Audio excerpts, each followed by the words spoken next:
नमस्कार मुलांनो, एमकेएस गुरुकुलमध्ये तुमचं खूप खूप स्वागत आहे।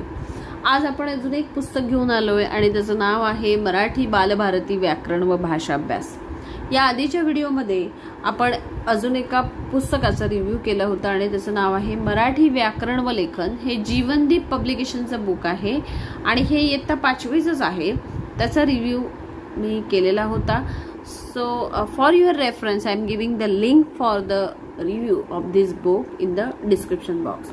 तर आता आपण या बुकचा रिव्ह्यू करणार आहोत आणि हे सुद्धा 5वीचंच बुक आहे। So this is also for grade 5 but you can check for your respective grades. If you want this book for your grades then please check online or in the nearby bookstores you will get these books। आता ह्याच्यामध्ये काय आहे ते आपल्याला पाहायचं आहे, कारण generally कसं होतं आपल्याला माहिती नसतं। आपण ऑनलाइन जेव्हा परचेस करायला जातो when we are buying online that time we are not aware of the content of the book. Okay, so it's very difficult for us to whether we should buy it or not. That's why I am making the review. मग तुम्हाला त्याच्यात नक्की कळेल की या पुस्तकामध्ये काय आहे, ते तुमच्यासाठी युजफुल आहे की नाही, whether it's useful for you or not. So you can check the index and content inside the book and decide whether this book is helpful for you or not। So let's read the index। Before going into the detail of index, I would like to tell you that if you still not subscribe to our channel, please subscribe it so that you will get each and every update from our channel। You will not miss a single video। So please subscribe it. जर तुम्हाला आमचे video आवडत असतील तर please do like it and share among your friends. तर आता आपण index पाहणार आहोत। त्या इंडेक्समध्ये काय आहे तर यामध्ये 2 प्रमुख भाग केलेले आहेत। सो देर आर 2 पार्ट्स, व्याकरण अँड भाषा अभ्यास। सो व्याकरण मीन्स ग्रामर पार्ट अँड भाषा अभ्यास मीन्स लँग्वेज स्टडी। आता या लँग्वेज स्टडीमध्ये वेगवेगळे प्रकार आहेत, ते आपण नंतर पाहू। पहिल्यांदा व्याकरणमध्ये काय आहे तर त्याच्यामध्ये शब्दांच्या जाती, म्हणजे ज्याला आपण इंग्लिशमध्ये पार्ट ऑफ स्पीच म्हणतो, म्हणजे नाम, सर्वनाम इथे दिलेलं आहे बघा, नाम, सर्वनाम, विशेषण, क्रियापद हे सगळं दिलेलं आहे। त्यानंतर त्याच्यामध्ये जर अजून काही इन्फॉर्मेशन असेल त्याच्यामध्ये पार्ट ऑफ स्पीचमध्ये, ती या फर्स्ट लेसनमध्ये दिलेली आहे। त्याच्यानंतर नाम व नामांचे प्रकार म्हणजे noun and types of noun, लिंग म्हणजे जेंडर, वचन, नंबर, सर्वनाम, प्रोनाउन, विशेषण, ॲडजेक्टिव्ह, क्रियापद म्हणजे वर्ब, काळ व काळांचे प्रकार म्हणजे टेन्सेस, लेखन नियमानुसार शुद्ध लेखन म्हणजे orthography. So by following some rules are given in the book to write Marathi writing।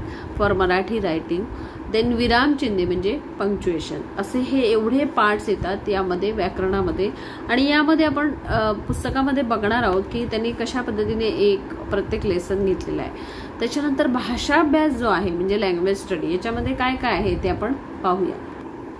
यामध्ये महत्वाचे समानार्थी शब्द म्हणजे इम्पॉर्टंट सिनॉनिम्स, महत्वाचे विरुद्धार्थी शब्द म्हणजे इम्पॉर्टंट अँटोनिम्स, वाक्प्रचारांचे अर्थ व वाक्यात उपयोग। So phrases are given and sentence are made out of it. काही जोड शब्द, two words are connected and the resultant word has also certain meaning, such kind of words are called as जोड शब्द। हे सुद्धा दिलेले आहेत।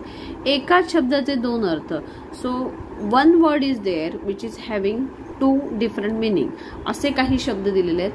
So basically these words are for increasing your vocabulary। okay, so if you want to write good in Marathi you need to increase your vocabulary। So this bhasha abhyas is important for writing essays, letters or comprehension। For this purpose this language study or bhasha abhyas is important। then एका शब्दाचे 2 अर्थ, ध्वनी साम्य असलेले शब्द व अर्थ म्हणजे ज्याचे साऊंड सेम आहेत असे शब्द, त्याचं मीनिंग। शब्दसमूहाबद्दल एक शब्द मीन्स इफ शब्दसमूह means group of words and for that single word is given, असे काही वर्ड दिलेले आहेत। ध्वनिदर्शक शब्द म्हणजे ज्याच्यात आपल्याला ध्वनी जसा ढगांचा गडगडाट, okay, how clouds make a sound, those sounds are given in the ध्वनिदर्शक शब्द. समूहदर्शक शब्द म्हणजे समूह ज्याच्यातनं आपल्याला ग्रुप इंडिकेट होतो. So the words which are indicating a group म्हणजे जसं पक्ष्यांचा मराठीमध्ये means group of bird is called as थवा, तशा प्रकारचे शब्द दिलेले आहेत. प्राणी व त्यांची पिल्ले, so animals and their babies और देअर दॅट प्राणी व त्यांची घरे, त्याच्यानंतर ॲनिमल्स अँड देअर हाऊसेस, प्राणी व त्यांचे आवाज, so different animals and their sounds. शब्दसिद्धी म्हणजे याच्यामध्ये वेगवेगळ्या प्रकारचे शब्द दिलेले आहेत ज्याच्यामुळे तुम्हाला अजून तुमची वोकॅब्युलरी वाढू शकते. चव, टेस्ट दिलेले आहेत. राजा, डिफरंट किंग्स, राष्ट्रीय प्रतीके मीन्स सिम्बॉल्स. असं हे ॲडिशनल तुम्ही याला जनरल नॉलेज असं म्हणू शकता ह्या पार्टला. सो जनरल नॉलेज तुमचं मराठी भाषेमधलं जनरल नॉलेज या सगळ्या 9 ते 16 या लेसन्समध्ये दिलेलं आहे. म्हणजे तुम्हाला जनरल माहिती, जनरल काही लिहायचं असेल, specially for creative writing this section is very important. असं हे इंडेक्स दिलेलं आहे. आता आपण प्रत्येक लेसनमध्ये काय आहे ते थोडक्यात बघूया. प्रत्येक लेसन आपल्याला डिटेलमध्ये बघता येणार नाही. We cannot go into detail for each and every lesson, but we will go through 1 or 2 lessons so that you will have an idea what kind of lessons are there and what type of exercises are there, so you can think over it that whether you should buy it or not. तर आज या पुस्तकामध्ये हे नवनीत पब्लिकेशनचं मराठी बालभारती व्याकरण व भाषाभ्यास हे पुस्तक आहे आणि यामध्ये आपण आता सेकंड लेसन बघणार आहोत, नाम व नामांचे प्रकार. हा लेसन मी घेतला कारण हा आपल्याला बऱ्याच वेळा नाम म्हणजे काय, नामांचे प्रकार ह्या प्रश्न आपल्याला येत असतो परीक्षेमध्ये. So this is topic of noun and types of noun.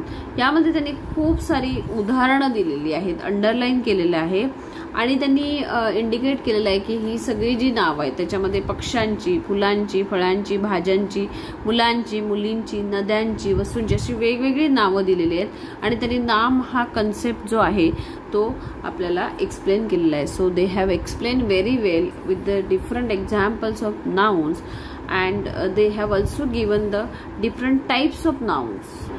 इथे त्याने नामांचे प्रकार दिलेले आहेत. सो सामान्य नाम, विशेष नाम, भाववाचक नाम means common name, common noun, proper noun and abstract noun. So these are the types of nouns they have given and they have explained with examples. Also at the end of here you can say every type they have explained well by giving examples, and at the end of the lesson they have given exercise too.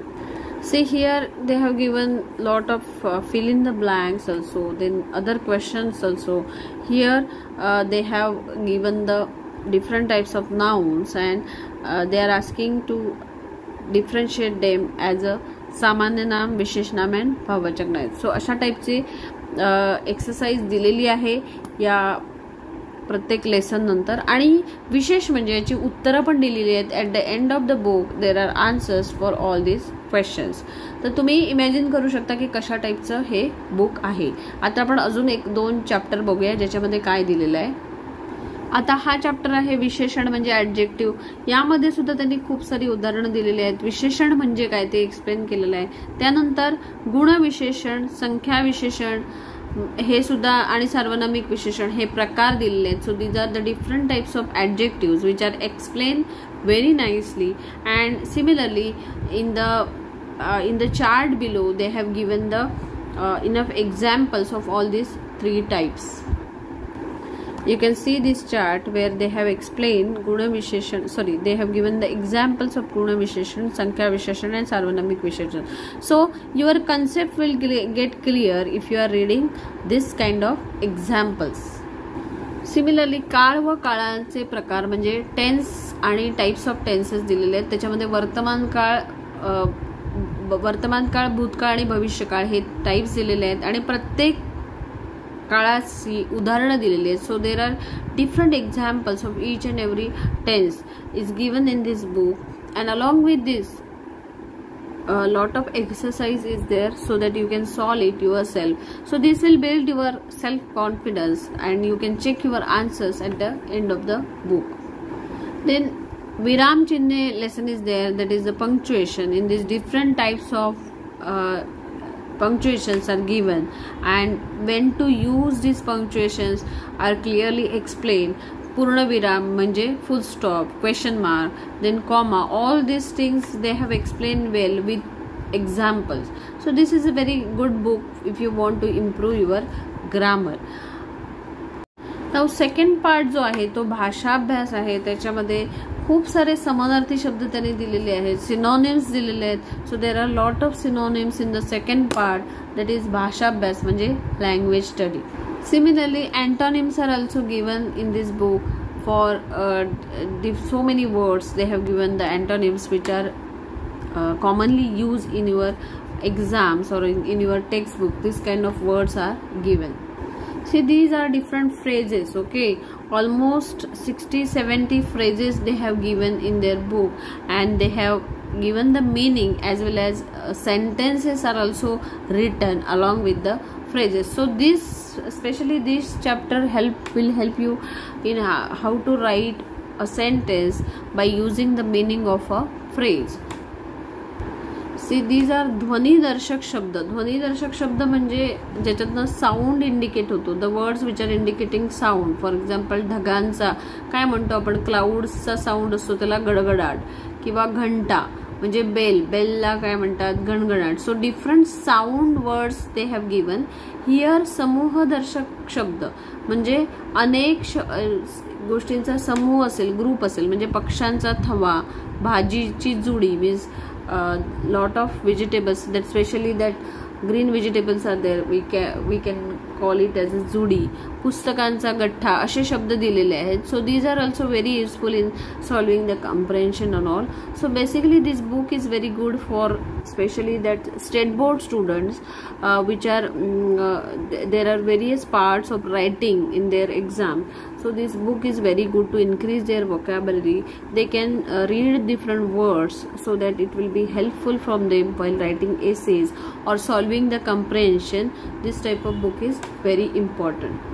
This is the last part of book where answers are given for each and every exercise, and I feel this is very important, so you don't have to rely on others whether you are doing correctly or not. तुम्ही कोणावरही depend राहत नाही, तुम्हाला स्वतः तुम्ही जे करताय ते बरोबर आहे की नाही करतं. So this is very helpful. Answers given in the last part of the book are very very useful. तर तुम्हाला मी या दोन बुकचं कंपॅरेटिव्ह रिव्ह्यू दाखवलेला आहे. So you can decide whether it's useful for you or not. तुम्हाला जर वाटत असेल की हे व्हिडिओ तुमच्यासाठी हेल्पफुल आहेत तर नक्की आमच्या प्रत्येक व्हिडिओला लाईक करा, तुमच्या ग्रुप्समध्ये, तुमच्या फ्रेंड्समध्ये शेअर करा, आणि तुम्ही जर अजूनही सबस्क्राईब केलं नसेल आमच्या चॅनलला तर प्लीज सबस्क्राईब करा. धन्यवाद.